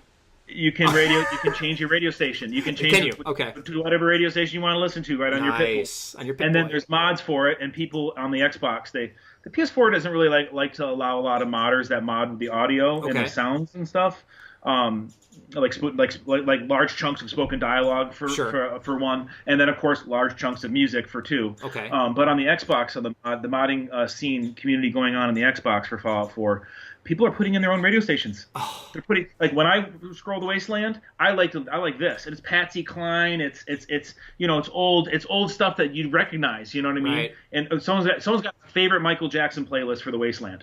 And I'm like, let's put that on. So I'm playing the game, and I slip my Pip-Boy. I don't have to do anything really special. I'm not a programmer. I don't type in any code. Right. I just, hey, let's put this mod into the game, and then 5 minutes later it works, and That's I can crazy. run around and listen to whatever music I want. So well, I think the customization of these games these days is what's really kind of it's what pulls me away from them, because I don't have the time to play anymore, and so I need something quick and easy. I don't have the time to dive into the games like I used to and really get involved, because then if I take a break, then I forget everything about it, and I forget where I'm at or how the buttons work again, and I'm playing. It's too hard for me. But yeah, they're so in depth now that you kind of have to spend time with them, otherwise you just kind of get lost, or you're not taking advantage of the full umbrella that it's giving you, right? Yeah. But yeah, man, video game music is important, because those old ones, though, there's real quick little recognizable beats, recognizable little scores or themes of Sonic or that and this. Those are cool, man, because you always remember them, especially those 8-bit sounds, Oh, yeah. Tecmo Bowl. Yes, which made a comeback on the TV, right, with the new commercials, the Kia commercials. Yep. And as soon as I heard that music, it was just like, there, you have the feels, right? Yeah, you have the feels, exactly. So when we're talking about this whole thing, when we talk about music, whether it's soundtrack, score, video games, or movies, it's about affecting you, right? It's about giving you that extra feeling, whether it's later on where you recognize the song or that note from another movie, or it's that moment in the theater. It's all about the feels, and it's giving you some kind of reaction and making you more attached to the material, whether it's, like I said, someone who's creating a song strictly for it, or something that just mixes perfectly, like the Run Roll Alone example, where it just, the wording ties perfectly into what's going on, to that particular thing. 500 Days of Summer has a really good soundtrack, and their mixes are perfect examples of what's going on, of that. So there's a lot to be said about all that, man. So cool. Are you ready for round 3? Oh, what's the sample I'm going to do this time?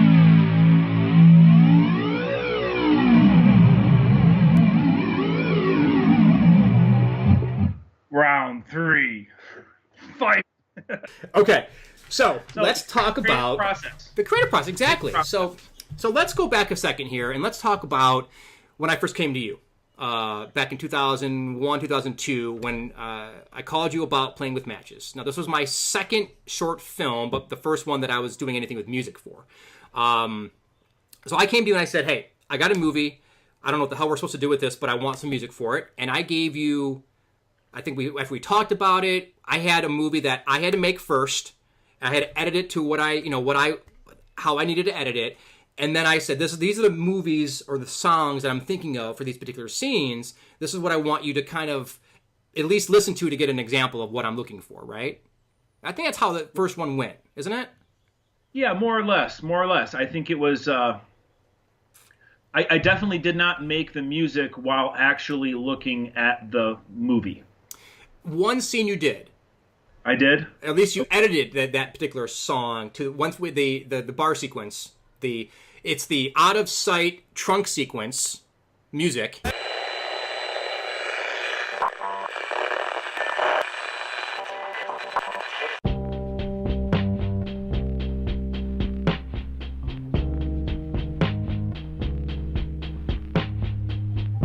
This is the kind of song I'm looking for the bar sequence, and it's very similar. It has the same type of feel, the same kind of tone. And I remember going to Chris Hines with you, and you having it on the screen, and you were adjusting that song that you already created. You were adjusting it to the tempo and the cuts of the scene.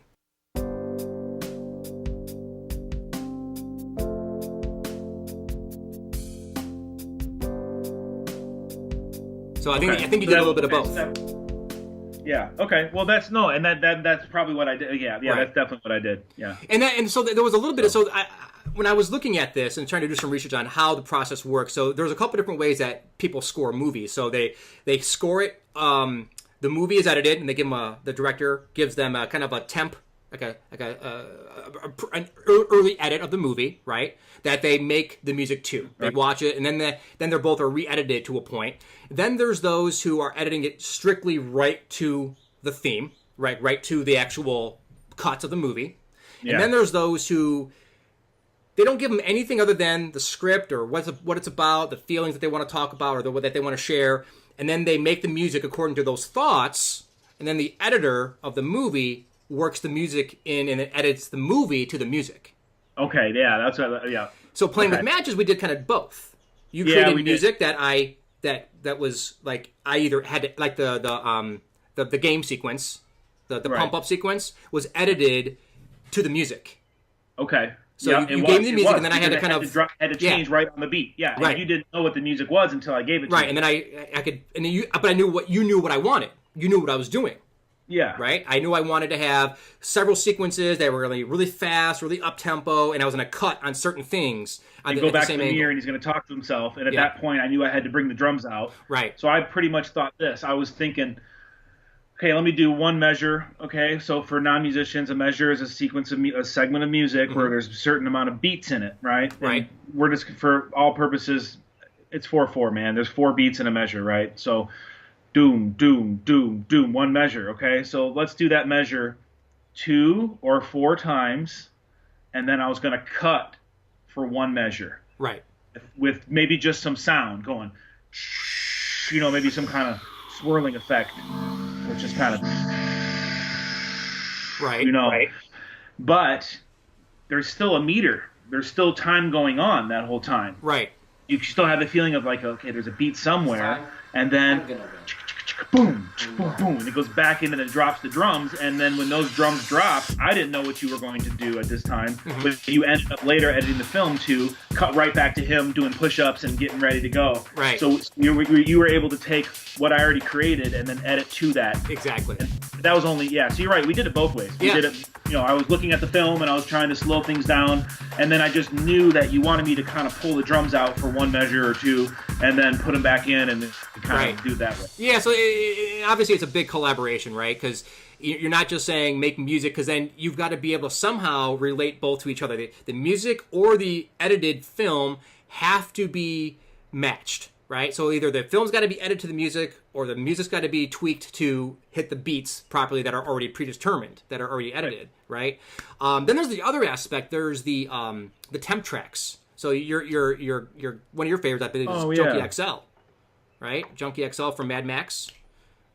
He did Fury Road, and a lot of the music he used was first temp tracked, edited to a temp track by George Miller, right? So he put another song in that had the right tempo, had the right kind of pacing, and then he edited it to that. And so then he takes that film, he gets rid of the music, gives it to Junkie XL, and says, "Here, make the music to this now. And now you know the kind of tempo it's supposed to be, right? And so a lot of those tinker sequences are edited with a temp track first, and then a lot of times the filmmaker says, you know what? I like the temp track better. So they use a temp track that they edited to, and they just go buy it, and then they use the temp track instead of the score. Okay. Because it's been edited to it so perfectly. Man, it makes me want to get...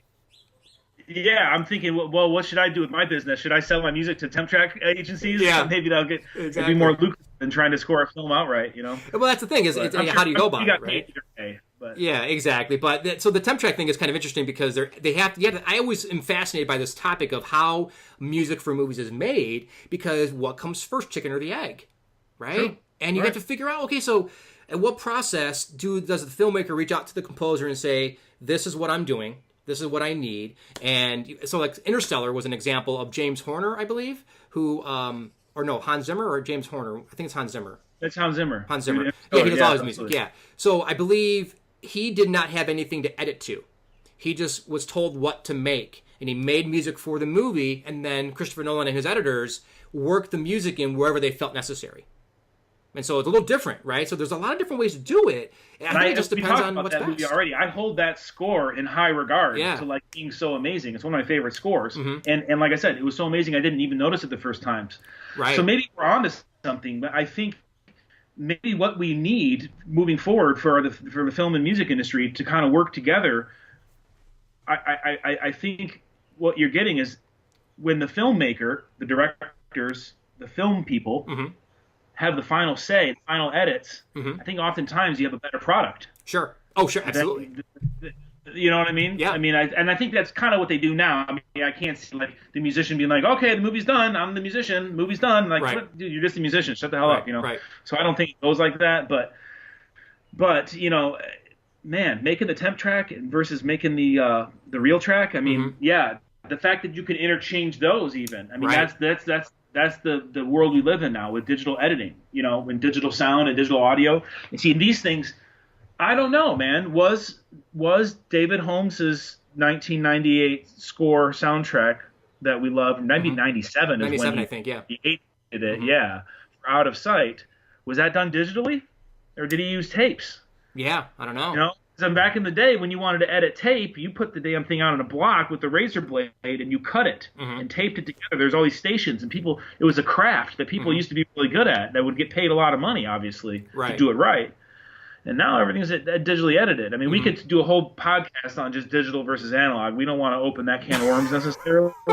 Not right now. But I think music, we should point out that music is being made differently, and films are being made differently. Oh, absolutely. Right? Yeah. With digital.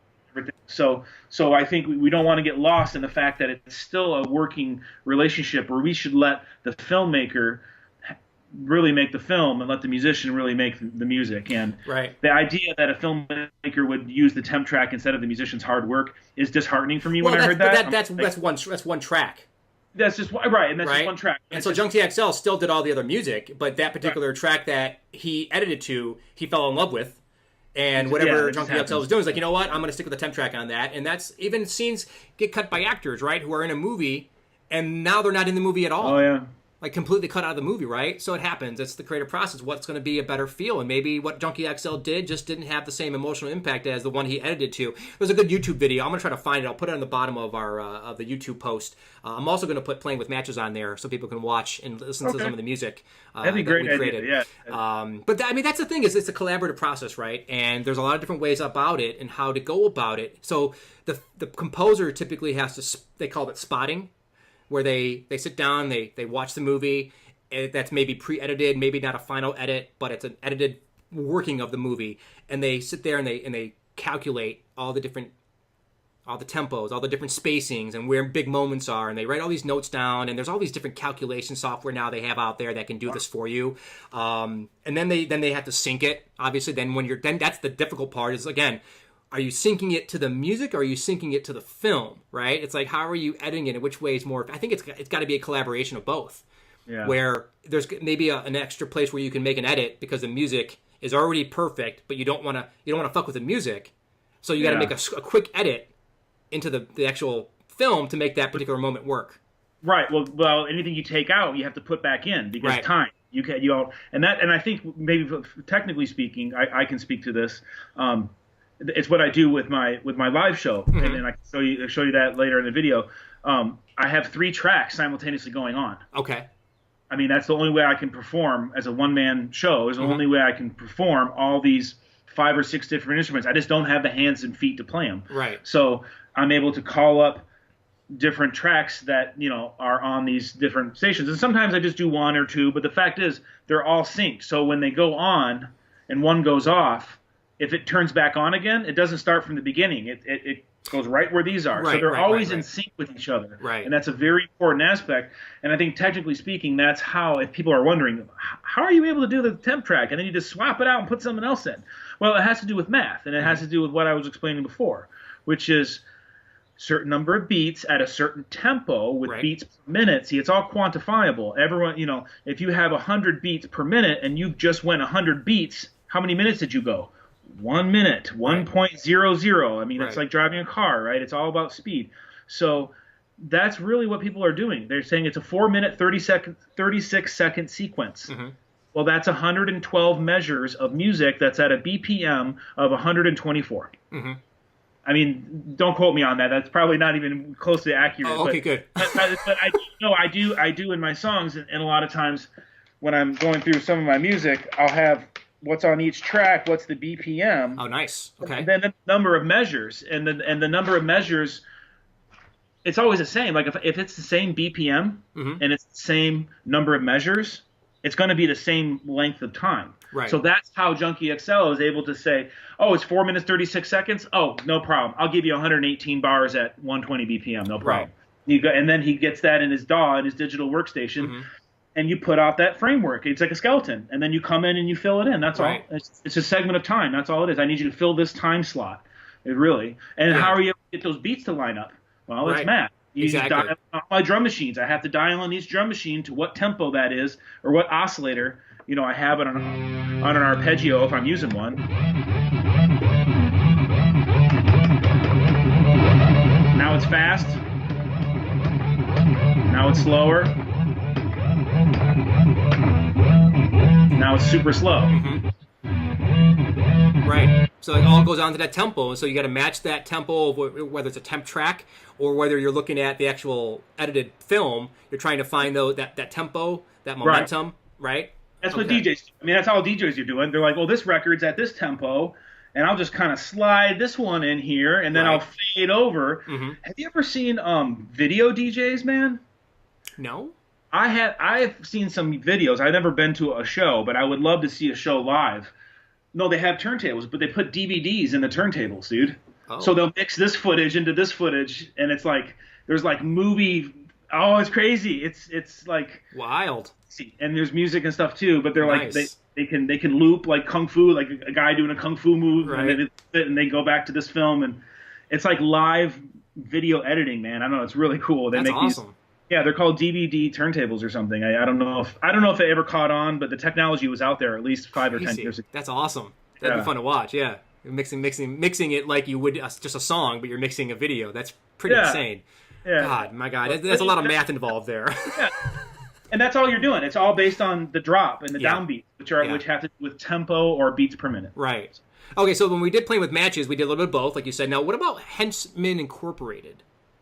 My third film there with you, or second film with you. With that one, Well,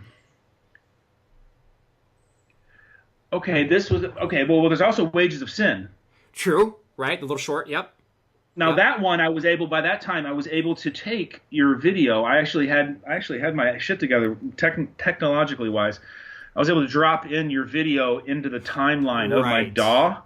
So as that line went, you could see what's going on. This is where the music is. Yeah. The video was. I could rewind it right there. So when the shovel hit the dirt, I could do a little a rubber band hit or something. I could line everything up. So I was able to. That's where I kind of grew my legs. Okay. I don't think I did that. I don't think I ever dropped Henchmen into the timeline. I may have. I'm remembering Henchmen was a short film I made for the failed On the Lot Fox on the Lot reality show. It had one season, but my short was 5 minutes long, and I believe I told you what I was looking for. I had a certain amount of songs I needed, like I think 3 or something, whatever it was more than 3, but I had a certain amount of songs, but this is what the scene was about, this is what the reference point was, this is maybe the kind of instruments or the kind of sound I was looking for, but I don't think you edited or mixed anything to the actual edit. I think you gave me the music, I listened to it, I picked which ones I liked, and then I had to edit it or maybe ask you to make a tweak to the song, right? I know there was, with that one, there was definitely more like, hey, can you take out the guitar, or that synthesizer's too loud, or right, and mix it, and then you said then you would come back to it, mixing, right, and so that's the thing. It's never just so cut and dry. Movie making is music making, movie making. The creative process is really challenging because there's so many different ways to do it. There's so many collaborations that you have to have, and in order to make the music work, you need to have something that's going to be effective, first of all, scene-wise, that's cut right, and then you got to have the music, you have to have the relationship that you can explore those feelings that you want, and you have to have someone who actually understands what you're looking for. And so for me, wanting to have music that was like Out of Sight or Lock, Stock or something like that, who better to do that than man, right? Because you understood it from my point of view. Like, we both got it. So if I would have taken that idea and give it to somebody who I wasn't, familiar with, it would have been much different music. Yeah. Obviously, but it was just because we have a relationship. Right, absolutely, and I think that's why by the time we did that, that's what I'm trying to say. I think it was our 3rd or maybe 4th time working together, and that's why it was just. I think it was just kind of like, I need this, and I think, you mean like before battle, like like some drums before battle. Okay, got that, and that's all that there. We spent 7 seconds, and then I went made a track, and then then it's like elevator jazz, like like cheesy elevator, like that, or we might have watched a DVD of something, like you see how that elevator music, something like that. I mean, it didn't take very long. No. Basically, it didn't give me a lot of direction. You were very hands off, I think they call it, but you didn't need to be, and until I delivered. Right, I delivered my first set of tracks, and then it was on, and you should be, because my guitar was too loud, or the drums were just a little too reverby or echoey, and this is the challenge you face, actually, because if someone says, I need you to make a song, it's going to go bubba da bubba da bubba da bubba da.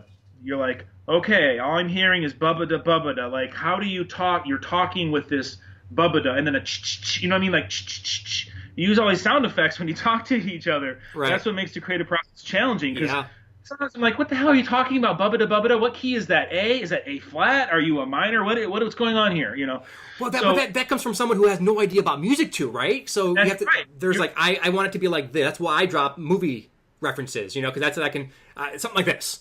Because I don't know what I'm talking about. Right, and that's all you can do, because, and I read that a lot, because I this is a topic that fascinates me, is the creative process, and how do musicians work with non-musicians? Yeah, exactly. but still get what they want, And that common thread, I think, when we first started round 3 here, it's the feel, and really the common thread that I see, when music and movie people talk together, it's about the feel, and really, it's like, what are you trying to feel here? What It's not really what you're trying to say. It's what do you want the audience to feel. I mean, they go straight to the high point that we're talking about, the passion of why we even do this, Jay. Right. Is that feel when I sit up in my bed and go, oh my gosh, and the hair stands up in your head. You're like, oh my gosh, this is why I go see movies. This is why I'm in love with this music. And that they go straight to that. Yeah. A director doesn't know, I want G minor with some cello and maybe some horns. I'm talking flugelhorns, and I want 3 trumpets. Like, they don't know what the hell they want, but they do know what they want to feel.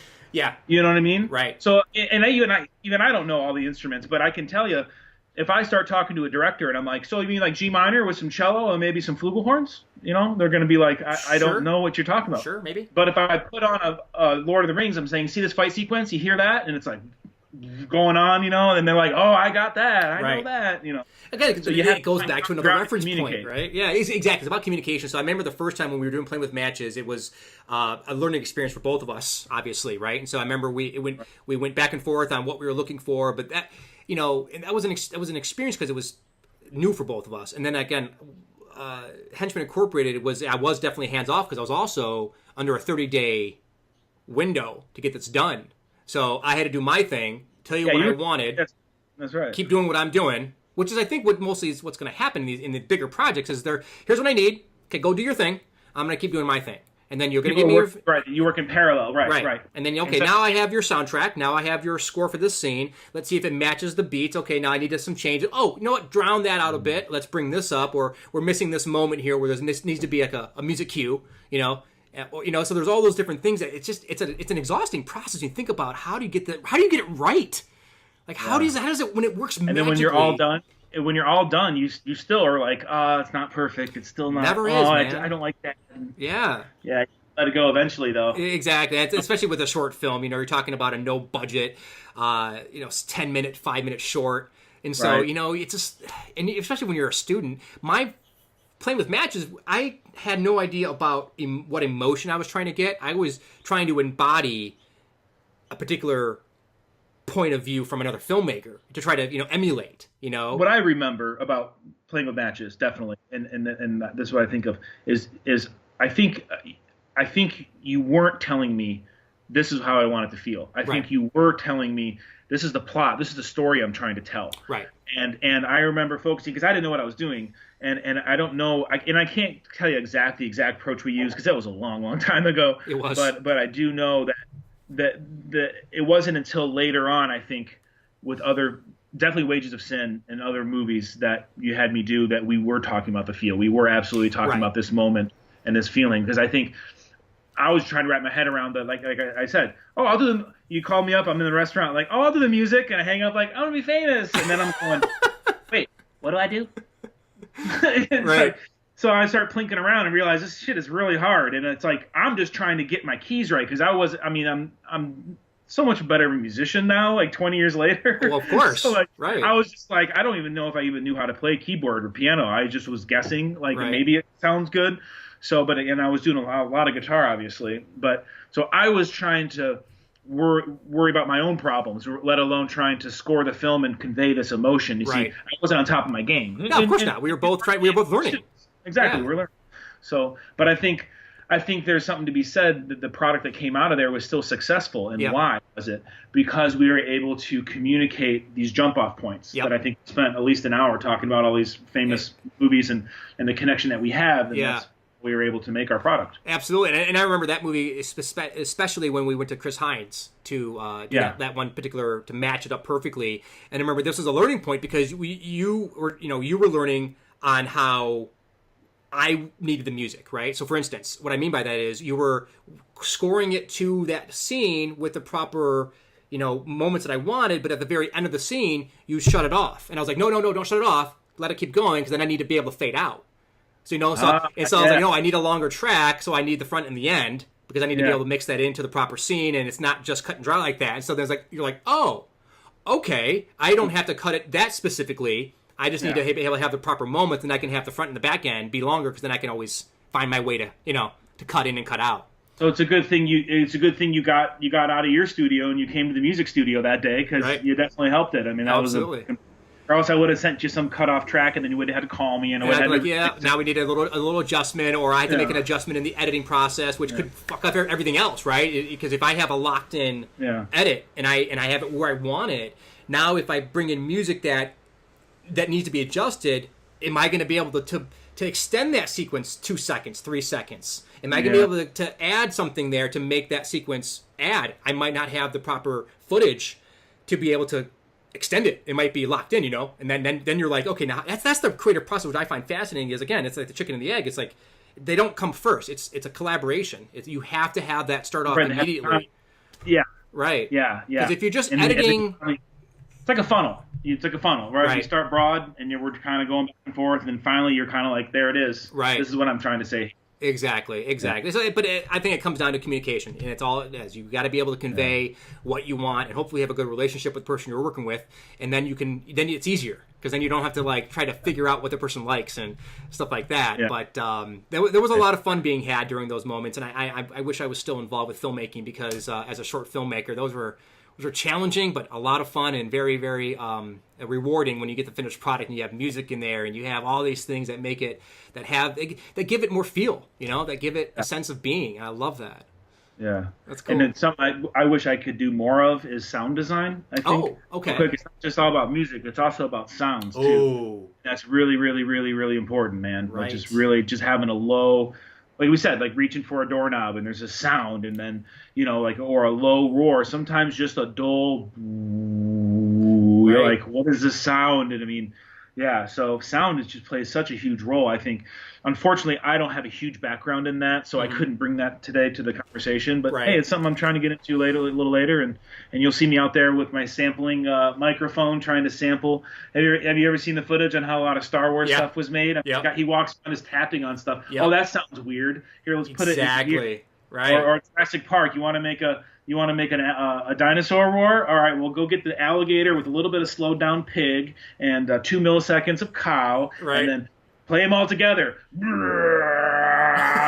then put it on the film, and then wait till the T-Rex goes. I gotta tell you, man, sound design is critical, and I think that's one of the funnest things about it. Is one short that I never actually finished was the plug. I forgot what it was called now. Cosmic Flakes. Oh God, I love that. We didn't even talk about that. Yeah. See, we've done 4 or 5, Jay. Yeah. We've done a lot. I was one of my favorite ones that never came to be. Yeah. I love it. I spent so much time. I got some cello tracks on that, dude. Yeah. I mean, they're samples. I didn't actually play cello, but I was dissecting cello on that, man. Because it was a movie based upon, it was going to be very heavy sound design, very heavy just music, because it was no dialogue throughout the entire movie, and it was all sound. And having the right sound, like the footsteps, the ambient noise, the right sound can make or break. And there's people out there making the sound effects of somebody walking. You know, with like the Foley, absolutely. Yeah, and that's just just so much going on. But unfortunately, that one, you remember why that one fell apart, right? Brandon? Yeah. Oh. Yeah. He tried to take it over. His girlfriend even told me at one time when we were talking, he's like, you better be careful. He's going to take this movie from me. I'm like, how is that possible? It's my movie. Oh, I do remember This Is My Whip. Come on, Glenn. If I say this is my car, you know this is my car. You know this is my car. You can bounce up out of here anytime you want. I'll just go find another, Which everybody from Out of Sight. So exactly, Jay and I are having a little moment. I love those if you guys moments, want man. So I think that kind of covers like the creative process, between the spotting, the syncing, the editing, the communication, what you're looking at, because again, it depends on when that music composer comes into the actual process, right? So it might not come in until later, where they have a temp edit, and here's what I'm looking at, and then now you can score to that, and we'll make it work. Or it might be someone that's on early on who's been creating the music for a couple months, right? And then he has the music ready for you to mix into. So there's so many things going on. It depends on the filmmaker, it depends on the relationship, depends on how they work well with music. Some work well better than others. They know what they want. Like John Carpenter, except for The Thing, he made all his own music. Yeah, well, that's another way to do it. Absolutely. And it was simple. It's not orchestrated. It's just like him doing his thing on his keyboard. It's so crazy. Well, you look at the Stranger Things intro. Oh. I mean, like what that's not it. This thing is still going. It was still going the whole time. I just had the sound off. Yeah, but it's just you play, I think, these 7 notes with an arpeggio key hold, and it goes. Yeah. And it's right there. You're like, right. I mean, you're sitting back with your arms crossed, like, this is good music, And it's similar. It's familiar. But it's familiar. Yeah. And I think that's the key, is music that's familiar to you, and it just gives you a reaction. So I think we covered a lot of good stuff here. What else? Do we miss anything? I don't think so. I think we made it to the end of round 3 successfully. That's a lot of good stuff here, man. I think we have a flawless victory.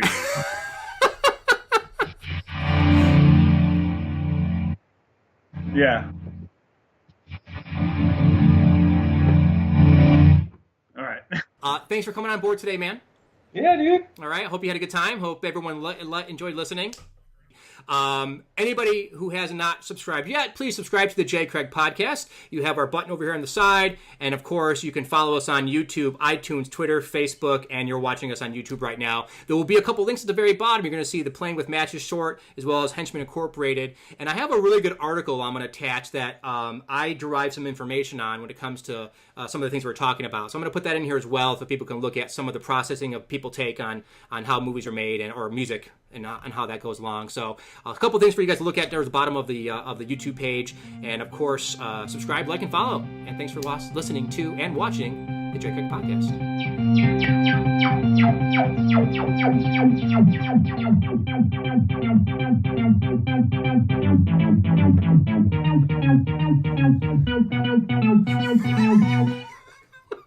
I don't know. See you later, everybody. See you next time. Bye-bye.